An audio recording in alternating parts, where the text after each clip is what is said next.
The forest sounds with cedars breaking. The waters sing and start their rhyming. From the depths a song is rising.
I was born in 1990. I have never seen my father ever since I was born.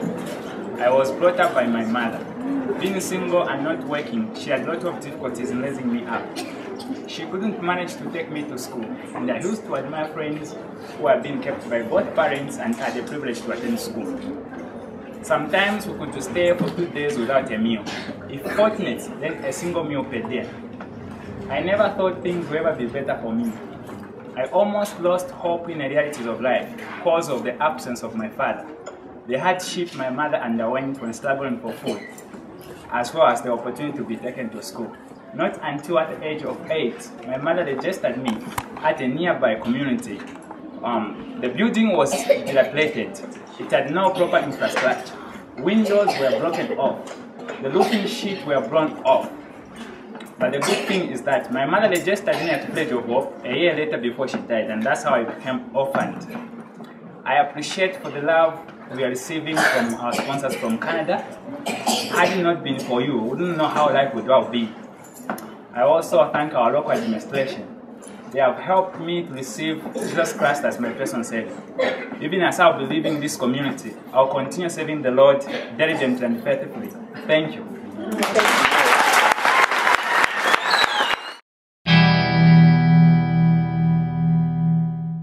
We have a very special group of Mazungus here today.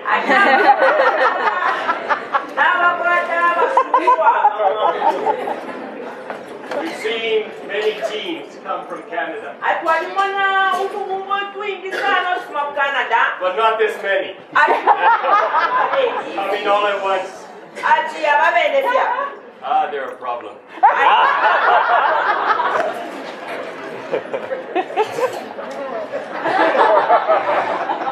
But we are so blessed by this church. I know this is the first time that you are meeting them. But you know, they have been a blessing to Village of Hope for many, many years. We can go back to the very first high school building. They helped us raise the money to build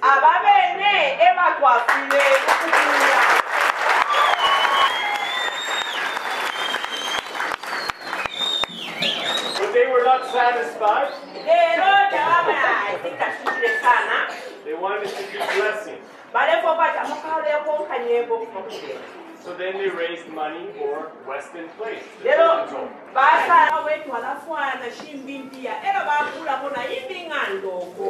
And for some churches, that would have been enough. But they said, no, we must do more. So they helped us to build a youth home. So that when the children are grown up, before they go from Village of Hope back into the community, they have a place to learn how to live on their own. That was not enough. And they raised more money. And they were one of the first churches to say to me, here's the money. You know what you need to do. Now go do it. They didn't say you must build this, you must build that. They just blessed us with the money. And in those days, we were having a very difficult time just operating. So that money blessed us at that right time. Because we can build buildings, but if we can't pay the house mothers, and if we can't pay the teachers, and if we can't buy the heps and the soya, what's the point? So they blessed us. And they said that's not enough. So the last time this year when I was in Canada, Pastor Allen said, what do you need? I said, we have a big problem with Village of Hope. And the big problem is not Auntie Evelyn.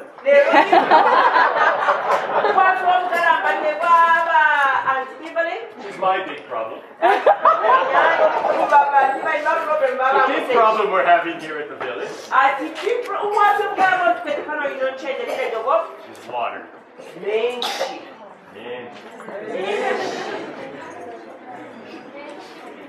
Because without water, there is no light. We were having problems because the well was dry. The pipes were broken. Village of Hope is 12 years old now. Many of those pipes that are in the ground are 12 years old. Council is giving us very little water pressure. We're having a hard time to water the gardens. Bring water into the toilets. So they said, we'll help you. So I met with Pastor Allen's brother. They said they're going to help us. There's a container coming. On that container are some pipes. When it arrives here in Kitwe, some plumbers are coming from Canada. They're going to help us put the pipes in.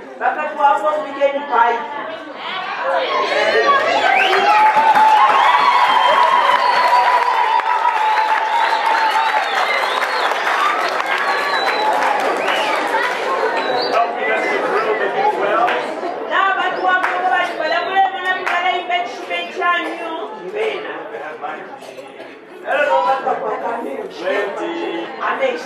Amen? Amen. For one thing that this church has not done is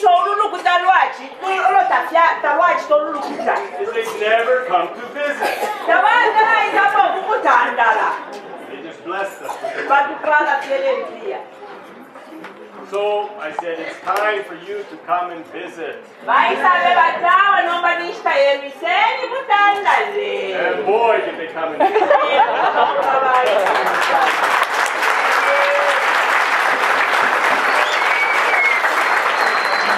So they've waited for more than 10 years. But they finally have come It would have been easier if they came every 3 years with 10 people. They can wait all this time and come with 30. But that's okay. Because we're happy they're here.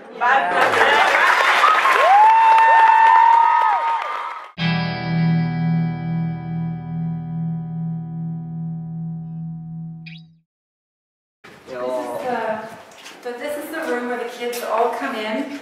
Heidi and Stacy have been helping us. They get their file or their chart out of here. They match it with the master list, make sure they have the right child, put a name tag on them.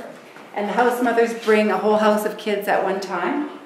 And so once they have their name tag and they're holding their chart, then we take them in here. This is my room. They sit here, I sit on this chair, and then we go through the pediatric assessment sheet with them, asking them all kinds of questions. And usually they say yes to everything. All these medicines were in that box that Shane brought. And when we opened the box, there was all these dollies. These are cute. And so we're going to send them to Chihuahua for Evangeline. Oh, because we don't have one for everybody.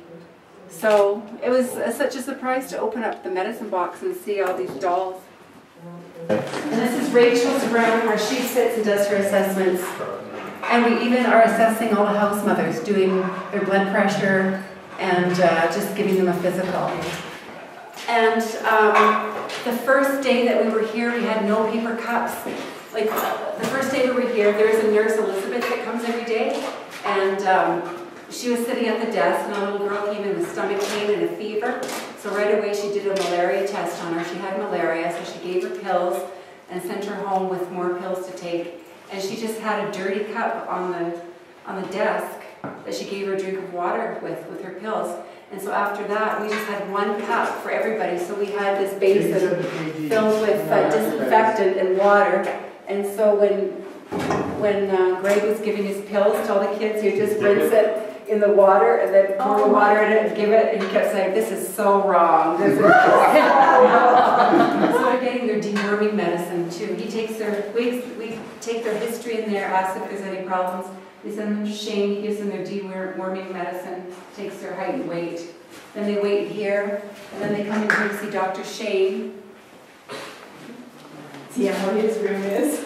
And Kathy sits here and does the recording for Dr. Shane. And Dr. Shane has them lay down on the bed, and he looks at he listens to their breathing, their heart, their lungs, and their tummies, and fixes them up with medicine.